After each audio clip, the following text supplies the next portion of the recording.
दबा हुआ खजाना या फिर कह लो मटकी में दफन हुआ धन। इसके बारे में तो आप लोगों ने कभी ना कभी जरूर सुने होंगे। गांव में इस तरह की चीजें बहुत ज्यादा प्रचलन में रहती है, क्योंकि आज से कईयों साल पहले एक जमाने में एक ऐसा ट्रेंड हुआ करता था कि बहुत पहले के लोग अपना जो धन होता था उसको मटके में डाल के अपनी जमीन में गाड़ देते थे। क्यों? ताकि हमारी पीढ़ियां बड़े हो तो वो किसी भी चीज की मोहताज ना रहे, उनको जरूरत पड़े तो वो जमीन खोदे, धन बाहर निकाले और उसका उपयोग करें। और ये धन ऐसा कम वम नहीं होता था, ये धन इतना ज्यादा होता था, इतना ज्यादा होता था जिसकी कोई लिमिट नहीं थी। कहा जाता है ना कि एक समय में हमारा इंडिया सोने की चिड़िया थी, तो इंडिया में बहुत सोना, हीरे, मोती, चांदी बहुत थे। लोग बहुत रिच हुआ करते थे, एक्सट्रीम रिच हुआ करते थे एक टाइम पे लोग इंडिया में। तो वो लोग अपने धन को मटकी में डाल के जमीन में गाड़ देते थे, उनकी मृत्यु हो जाती थी, उनकी पीढ़ियां होती थी, वो उपयोग करती थी। लेकिन क्या सचमुच में आने वाली 4-5 पीढ़ियों के बाद भी उस धन को उपयोग किया जा सकता था? आइए इस चीज को एक कहानी के जरिए समझते हैं, एक सच्ची घटना की कहानी। मनीष नाम का लड़का जो कि उड़ीसा के झारसुगुड़ा नाम के एक शहर में रहता है। इसकी दादी का उड़ीसा में एक छोटा सा गांव था। इसे जब कभी भी मौका मिलता ये साल में 2 या 3 बार अपनी दादी के घर में घूमने के लिए जरूर जाता, वहां पर रहता। इसे मम्मी पापा भले ही लौट जाते लेकिन ये अपनी दादी के साथ स्टे करता, वहां पे अच्छा टाइम बिताता, क्योंकि इसे गांव की लाइफ बहुत ज्यादा पसंद थी। लेकिन ये गांव जाता तो एक चीज नोटिस करता कि इसकी दादी के घर रोज रात में उस गांव के 2 लोग सोने के लिए आते हैं और सुबह उठकर चले जाते हैं। ये 2 लोग कौन थे? एक दादी की उम्र की ही कोई औरत थी और उनका कोई बेटा था जिसकी उम्र यही कोई अप्रॉक्स 40 साल के आसपास की रही होगी। ये दोनों रोज सोने के लिए आते थे बहुत सालों से। अपना मनीष जब भी दादी के घर जाता तो ये चीज नोटिस कर रहा था। अब थोड़ा बड़ा हो गया था मनीष, अभी पिछले साल की ही बात है। उसने अपनी दादी से ये बात पूछ ही लिया, दादी क्यों ये दोनों रोज हमारे घर में सोने के लिए आते हैं, जबकि गांव में ये दोनों का घर तो अच्छा खासा बड़ा है, समृद्ध घर के लोग दिखाई देते हैं, तो फिर ये रात में अपने घर में क्यों नहीं सोते, यहां सोने के लिए क्यों आते हैं? इसने ऐसी क्यूरियोसिटी के साथ दादी से ये बात पूछी।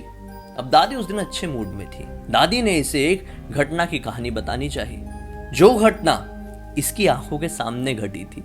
मनीष जब 6 या 7 साल का होगा सन 2006 में, तब ये घटना घटी थी उस परिवार वालों के साथ। क्या थी वो घटना? आइए जानते हैं वो कहानी। दरअसल सन 2006-7 की टाइम रही होगी। उस गांव का ये जो परिवार था, किस परिवार की बात कर रहा हूं मैं? वही परिवार जो माँ बेटे इनके घर पे सोने के लिए आ जाते थे। वो जो परिवार था उनका ये समृद्ध परिवार था, ठीक है। उस परिवार में एक शशिधर नाम के आदमी रहा करते थे, मिडिल एज पर्सन। उनके 2 बेटे थे, एक का नाम था सुकांत और एक का नाम था विक्रांत। सुकांत जो थे काफी ज्यादा सरल और सुशील स्वभाव के थे, लेकिन जो विक्रांत थे ये थोड़े से गुस्सैल और थोड़े से जो रूड पर्सन होते हैं ना, जो ज्यादा चीजों में ध्यान नहीं देते, किसी भी चीज को ज्यादा माइंड नहीं करते हैं, उस टाइप के थे। सुशांत जो थे, सुशांत अपने पिताजी के नक्शे कदम पर चलते थे, लेकिन विक्रांत अपने आप को मॉडर्न दुनिया से रिलेटेड समझते थे। अब इनकी फैमिली जितनी ज्यादा नॉर्मल साउंड कर रही है उतनी ज्यादा नॉर्मल नहीं थी। इनके घर में एक कमरा था। इनके दादी बता रही है मनीष को कि इनके घर में एक कमरा था, और वो कमरा है भी। वो कमरा का क्या सिस्टम पता है? वो कमरे को ये लोग हमेशा बंद रखते थे। ये कमरा इसने बचपन में खुद ने देखा था, मनीष ने खुद ने देखा था। मनीष भी उनके घर पे जाता था, आंटी आंटी बोल के जाता था, अंकल अंकल बोल के जाता था। तो मनीष ने भी उनके घर में वो कमरा देखा था कि वो कमरा हमेशा बंद रहता था, और वो कमरे में जो भी खिड़कियां थी उसमें न्यूज़पेपर चिपके रहते थे, कार्डबोर्ड लगे हुए रहते थे, दरवाजे को प्रॉपरली, मतलब कुछ भी छोटा सा गैप था तो उसको क्लोज किया गया था। तो मनीष बोलता था, वही अपने ये जो आते थे ना सोने के लिए, यहाँ पे कौन? सुकांत जो सोने के लिए आते थे, सुकांत से पूछता था कि अंकल इस कमरे में क्या है, सब बंद करके क्यों रखते हो, अंधेरा अंधेरा दिखता है, मैं जाऊंगा देखूंगा ना। तो सुकांत जो था वो इस बच्चे को, मनीष को, जो छोटा था उस समय, उल्लू बनाने के लिए बोल देता था कि उस कमरे में एक बड़ा सा सांप रहता है, तुम नहीं जा सकते। लेकिन इसकी सच्चाई कुछ और थी। मैं आपको बताता हूँ सच्चाई क्या थी। ध्यान से समझना, हाँ भाई, नहीं तो कहानी फिर बाउंसर जाएगी, फिर मेरे को बोलोगे। कैसा था कि इनके घर पे जो कमरा था, ये कमरा बहुत ही ज्यादा डिफरेंट सा था, क्योंकि इस कमरे में ये लोग मानते थे कि एक मटका रखा हुआ है, जिस मटके में अपार धन है। ये मटका ऑब्वियसली ऐसा ऊपर ही नहीं रखा हुआ था कोई संदूक वगैरह में, उसकी जमीन के नीचे दफन था, उस कमरे की जमीन के नीचे दफन था। और उस मटके की रक्षा इनके खानदान के देव करते थे। जैसे कि कांतारा मूवी में दिखा था ना देवा, वैसे इनके भी कोई एक देव रहे होंगे, वो उसकी सुरक्षा करते थे। लेकिन केवल सुरक्षा करना काफी नहीं था, उस कमरे की पहरेदारी भी करना था जिस कमरे में ये मटका दफन था। तो उसकी पहरेदारी शशिधर और उनके दोनों बेटे किया करते थे, जिसमें से जो सुकांत थे वो काफी ज्यादा विश्वास करते थे पिताजी के नक्शे कदम पर, जैसा मैंने आप लोगों को बताया चला करते थे। लेकिन विक्रांत प्रेशर में आकर ऐसी पहरेदारी वगैरह किया करते थे। विक्रांत मानते नहीं थे कि कोई देवा है या फिर कोई देव है जो कि कमरे की सुरक्षा कर रहे हैं, मटके की सुरक्षा कर रहे हैं। विक्रांत मनी मन ये सोचते थे कि मेरे पिताजी ही लालची है या फिर मेरा बड़ा भाई ही लालची है, और वही नहीं चाहते कि मैं उस कमरे में जाऊं और उससे धन निकालूं, सोना चांदी निकालूं और उपयोग करूं, रईस बन जाऊं। ये लोग खुद ये चीज करना चाहते, इसलिए ये ऐसा पहरेदारी देते रहते हैं। ये तो हो गई विक्रांत की सोच की बात, लेकिन सचमुच में बताऊं तो उस कमरे में वो मटका था, मटके में खजाना था, और उस खजाने की सुरक्षा उस कमरे में देव किया करते थे। ये जो इनके कुल के देव थे ना, इनका एक नियम था कि जो कोई भी इस मटके को संभालेगा, इसकी सुरक्षा करेगा, जो कोई भी इस घर में रहेगा, उसका एक नियम होगा कि वो कभी भी मांस, मछली और शराब का सेवन नहीं करेगा। और इन लोगों ने भी पीढ़ियों से मांस, मछली और शराब का सेवन नहीं किए थे, क्योंकि ये लोग मटके की सुरक्षा करते थे, ये लोग मटके की रखवाली करते थे, कभी भी अपने घर में ताला नहीं लगाते थे और सारी चीज को फॉलो करते थे। लेकिन जो विक्रांत था, विक्रांत की सोच की तो मैंने आप लोगों को पहले ही बताया ना, अपने परिवार से थोड़ा अपोजिट जाने की सोचता था। एक बार की बात है, विक्रांत मांस मछली खाया, शराब पिया और नशे की हालत में धुत अपने घर में प्रवेश किया। अब ऐसी हालत में था तो घर के सारे लोग बहुत ज्यादा घबरा गए कि अरे हमारे छोटे बेटे ने दारू पी के घर पे आ गया है, क्या होगा क्या नहीं। तो पिताजी अपने बेटे को समझाते हुए बोले कि देव कितने महान है, वो किस प्रकार से हमारे परिवार की सुरक्षा कर रहे हैं, किस प्रकार से हमारे जो खानदान का धन है उसकी रक्षा करते हैं, और उनका एक ही नियम है कि शुद्ध रहना है, शराब नहीं पीना है। तो तुम वही करके आ रहे हो, तुमने कितना गलत किए। तो इस बात को सुनकर विक्रांत हो गया हाइपर। विक्रांत के अंदर जो इतनी सालों से बात भरी हुई थी ना, वो आज निकल गई और उल्टा सीधा बोलने लगा और देव को भी गालियां देने लगा और बोला कोई देव वैब नहीं है, अगर ऐसे देव वैब होते तो हमें थोड़ा सा हीरा मोती सोना चांदी दे देते तो उनका क्या काम हो जाता, देव क्या करेंगे पैसों का, हमें क्यों नहीं दे देते। अब ये बात हुई ही है, जैसे तैसे करके ये रात बीती ही है कि इस घटना को 2 दिन ही बीते हैं। शशिधर यानी कि विक्रांत के पिताजी किसी काम से मार्केट गए हुए थे बाइक से, उनका रोड में बड़ा गंदा एक्सीडेंट हुआ और ऑन द स्पॉट उनकी मृत्यु हो गई।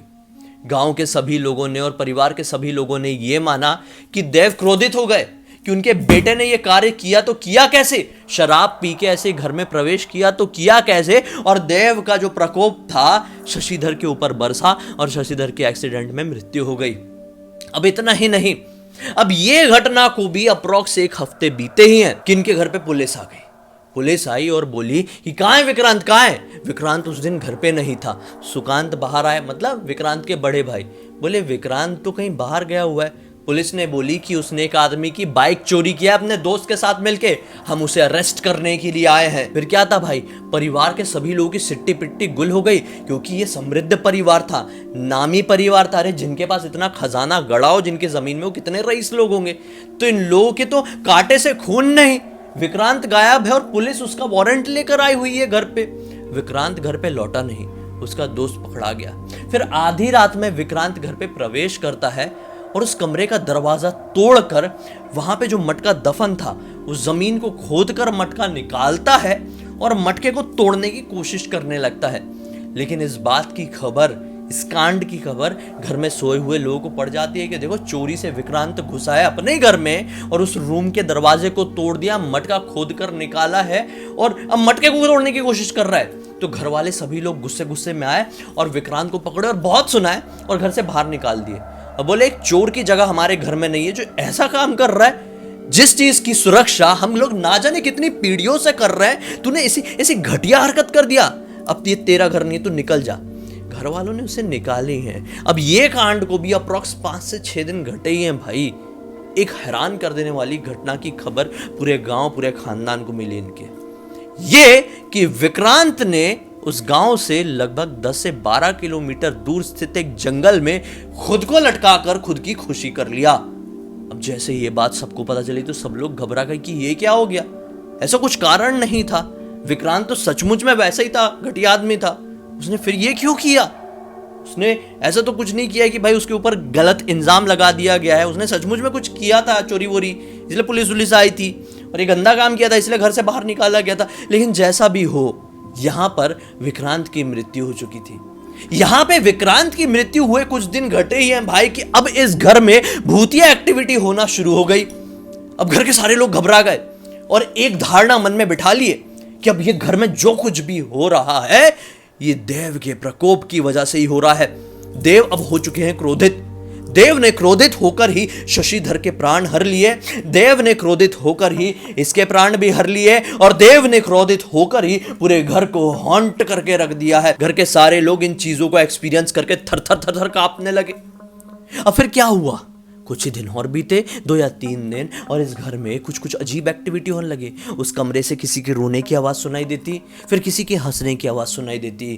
कभी बर्तन गिर जाते, कभी किताबें गिर जाती, कोई सामान टूट जाता, कभी लाइट फूट जाती। ऐसी ऐसी सारी चीज़ें वहाँ पर बहुत ज़्यादा जब ओवर होने लगी तो घर में जितने भी लोग थे सब घबरा गए, उस घर को छोड़ छोड़ कर जाने लगे। ये एक जॉइंट फैमिली थी, अब न्यूक्लियर फैमिली में तब्दील हो गई और इस घर में, इतने बड़े घर में केवल 2 लोग बचे। कौन लोग? शशिधर की पत्नी और एक सुकांत, मतलब कि सुकांत और सुकांत की माता जी, और कोई भी नहीं बचा। एक जॉइंट फैमिली इतने से फैमिली में तब्दील हो गई। अब माता जी भी घबरा गई, बोली कि अरे मेरा लड़का है, इसको कुछ ना हो जाए, मैं इसे लेकर निकल जाती हूँ। अपने भाई के घर चली गई। अब जब वो भाई के घर जा रही थी तो इनके परिवार का एक नियम था, मैंने क्या बताया था, इनके खानदान में, इनके घर में कभी ताला नहीं लगता था, क्योंकि उस घर में वो मटका दफन था और देव सुरक्षा करते थे, देव थे यहाँ पे, ताला कभी नहीं लगाए थे। तो माता जी जो थी, मतलब सुकांत की माता जी, उन्होंने ये डिसाइड की कि हम अपने भाई के घर तो जाएंगे लेकिन अपने घर पे ताला नहीं लगाएंगे। इस घर की रखवाली करने के लिए गुंडे मवाली जो होते हैं ना, उसको छोड़ देते हैं। गुंडा मवाली आएगा, पिएगा, पाएगा, घर के सामने सोएगा, ताला लगाने की जरूरत नहीं पड़ेगी। ये लोगों ने डिसाइड किया कि उसे 4 पैसे दे देंगे, कुछ वो आके बस सो जाए, ऐसा इतना ही काम है। उन लोगों ने अपनी महंगी कीमती चीजें भरे और चले गए। एक मवाली को पकड़े, बोले देख हम तुझे पैसे देंगे लेकिन उस कमरे के अंदर मत जाना। मवाली को भी क्या पैसे मिलते, पीता पाता सो जाता घर के सामने। अब उसे सोते हुए भी 2 से 3 दिन ही बीते हैं कि उसे कमरे के अंदर से बहुत ही खतरनाक आवाजें सुनाई देना शुरू हो गई। वही कि कोई रो रहा है, कोई हंस रहा है। तो वो इतना बुरा डरा कि सेम डे वो रातों रात गांव से छोड़कर निकल गया बाहर। अब ये बात की खबर माता जी को पड़ी, सुकांत को पड़ी, तो उन लोगों ने बोले कि ओवर हो रहा है, क्या करें भाई, प्रॉब्लम हो जाएगी, इसका सॉल्यूशन तो कुछ चाहिए ना। क्या जिंदगी भर यही चलते रहेगा? क्या पीढ़ियां भर यही चलते रहेगा क्या? तो उन्होंने एक बहुत पुराने, इनके जो खानदान के सिद्ध पुरुष रहे होंगे, कोई इनके पुजारी रहे होंगे, होते ना खानदानों के पुजारी, कुल के पुजारी, वो इनके पास आए, जो पीढ़ियों से इनके घर पे मतलब सुरक्षा प्रदान करते थे। वो आए और उन्होंने बोले कि देखो मैं एक पूजा अर्चना करवाता हूँ, यहाँ पे एक बड़ा यज्ञ हवन करवाता हूँ, तभी चीज़ों को शांत कर पाऊंगा, तभी चीज़ों को समझ पाऊंगा, आपको आगाह कर पाऊंगा। तो इन्होंने एक डेट निकाली, उस डेट को इस घर में एक बड़ा सा यज्ञ का आयोजन कराया गया। गांव के सभी लोग यहाँ पर पहुंचे और फिर जब यज्ञ हो रहा था तो यज्ञ के खत्म होने के जस्ट बाद उन्होंने एक हैरान कर देने वाली बात सभी लोगों को बताई, जिस सुनकर इस परिवार के लोग ही नहीं बल्कि पूरे गांव के लोग ऊपर से नीचे तक कांप गए। और वो बात ये थी कि इस घर में जो भी हॉन्टेड एक्टिविटी हो रही थी ना, वो देव की वजह से नहीं हो रही थी, बल्कि विक्रांत की वजह से हो रही थी। जी हां, विक्रांत मरने के बाद प्रेत योनि में चले गया था और अपने घर में आके लोगों को हॉन्ट कर रहा था। एक्चुअली रियल सीन ये था कि वो मर गया था, वो जिस किसी भी रीजन से मरा हो, लेकिन उसका प्रेत यहां पर आया और तड़पता था, रोता था। वही रोने की आवाज घर के सारे लोगों को सुनाई देती थी और जो हंसने की आवाज सुनाई देती थी वो देव की आवाज थी। देव हंसते थे, देख तूने मुझे क्रोधित किया था, नाराज किया था और तुझे तेरी करनी का फल ऐसे ही मिल रहा है। तो इसलिए देव हंसते थे, वो रोता था, वो चीजें गिरा के, चीजें फोड़ के, ये करके वो करके घर के सारे लोगों का ध्यान अपनी तरफ अट्रैक्ट करने की कोशिश करता था कि मेरा कुछ पिंडदान कराओ, मुझे कुछ कराओ, मुझे मोक्ष चाहिए, मुझे ये वाली प्रेत लाइफ अच्छी नहीं लग रही है, कैसे भी करवाओ। इसलिए घर पे ये सारी चीजें एक्टिविटी होती थी और घर के लोग समझते थे कि देव क्रोध में आकर ये सारी चीज कर रहे हैं, लेकिन नहीं, वो खुद कर रहा था। उसकी करनी का फल उसे कर्मा मिल रहा था, वो भुगत रहा था प्रेत योनि में सब कुछ जाकर। अब जैसे ये बात वो पुजारी जी, महंत जी ने बताए तो घर के सारे लोग सदमे में आ गए और जो बड़े भाई सुकांत थे उनको इतना बड़ा सदमा पड़ा कि वो वहीं पर जमीन पर गिर गए, बेहोश जैसे हो गए। अबे वो बेहोश हुए, तूने मानो कि उनकी जो अलग वो वाली दुनिया की कॉन्शियसनेस हुई होगी, मतलब वो बेहोशी वाली हालत में ही ना इनको सपने में दिखाई दिए हना, उनके देव। जी हाँ, उनको ये लोग हना नाम से पुकारते थे। और हना ने बोले कि देखो, तुम लोगों ने एक नियम मैंने मांगा था, उस चीज को तोड़े तो पूरा खानदान तुम्हारा भुगत रहे। अब क्या चाहते हो जीवन में, क्यों करवा रहे हो यज्ञ, क्या मिलेगा तुम्हें? तो अब इस चीज का पछतावा सुकांत के मन में बहुत ज्यादा था कि मेरे छोटे भाई ने सब कुछ बर्बाद करके रख दिया। देव, हना देव, मुझे माफ कर दीजिए, मैं माफ़ी मांगता हूँ और मैं अपनी पिताजी की सारी चीज़ें अपनाता हूँ। जिस प्रकार से मेरे पिताजी आपकी रक्षा करते थे, आपकी पूजा पाठ करते थे, आपको अपना सब कुछ मानते थे, आज से मैं मानूंगा, लेकिन अपनी कृपा दृष्टि हमारे साथ बनाए रखिए, अपना क्रोध मत बरसाइए। ये बात को सुनकर देव ने क्या कहे, ठीक है चलो, अगर तुम अपने पिताजी के नक्शे कदम पर चलोगे तो मैं तुम्हारे परिवार को माफ़ करूँगा, मेरा क्रोध अब देखने को नहीं मिलेगा, लेकिन मेरी एक शर्त है, जब रात के वक्त मेरी शक्तियां पूरी तरह से सक्रिय हो जाएगी तो केवल यही कमरा नहीं, मुझे इस घर का हर एक कमरा चाहिए, मुझे ये पूरा घर चाहिए। तुम्हें इस घर को छोड़कर निकलना होगा। अगर मेरा प्रकोप बर्दाश्त कर सकते हो, मेरी शक्ति बर्दाश्त कर सकते हो तो रुक जाना, नहीं कर सकते तो रोज रात में निकल जाना और सुबह सुबह लौट जाना, कोई परेशानी नहीं होगी। सुबह लौटना, मेरे नाम का दिया लगाना, मेरे नाम का नारियल फोड़ना, मैं तुम्हें आशीर्वाद दूंगा, सब सुखी रहेंगे, किसी तरह की कोई परेशानी नहीं होगी। बस वो दिन था और आज का दिन है। तब से लेकर आज तक सुकांत और सुकांत की माता जी अपने मनीष की दादी के घर पे जाके सोती थी और यही चीज मनीष बहुत दिन से नोटिस कर रहा था। और फाइनली आज जब 1 साल पहले मनीष ने अपनी दादी से ये बात पूछा तो दादी ने ये वाली पूरी बात मनीष को बताई और मनीष भी इनके परिवार की तरह ऊपर से नीचे तक कांप गया। क्यों कांप गया, सब क्यों कांप रहे? रीजन यही भाई कि एक लालच की वजह से कितनी बड़ी दुर्घटना एक खानदान के साथ हो गई। लालच सचमुच में बहुत ही बुरी घटिया बला है।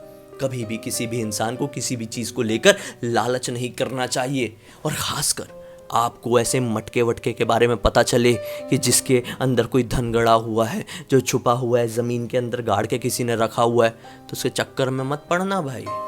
उसके चक्कर में पड़ने वाले अच्छे अच्छे लोग अपना दिमागी संतुलन के साथ साथ अपनी जान भी गवा बैठे। तो उम्मीद करता हूं दोस्तों कि आज के इस वीडियो के जरिए बहुत अच्छी जानकारी और मनोरंजन भी मिला होगा। ये पूरी की पूरी घटना की जानकारी मुझे किसी और ने नहीं बल्कि मनीष ने ही इंस्टाग्राम पर लिख भेजा। तो इसी तरह से आप भी चाहते हैं कि मैं आपकी कहानी अपने वीडियो के जरिए पूरी दुनिया के सामने लेकर आऊं तो लिख भेजिए इंस्टाग्राम में। उसकी लिंक इस वीडियो के डिस्क्रिप्शन बॉक्स में मिल जाएगी, क्लिक करना, डायरेक्टली वहां पर पहुंच जाना। मुझे पहली बार देख रहे हैं, चैनल को सब्सक्राइब करके बेल आइकन दबा के ऑल के ऑप्शन में क्लिक करना, क्योंकि इस तरह के हैरान कर देने वाले खौफनाक वीडियोस डेली आप लोगों के सामने लेके आते रहता हूं। चलिए कल फिर से मिलता हूं, तब तक के लिए बहुत बहुत धन्यवाद। आप लोग का दिन शुभ हो।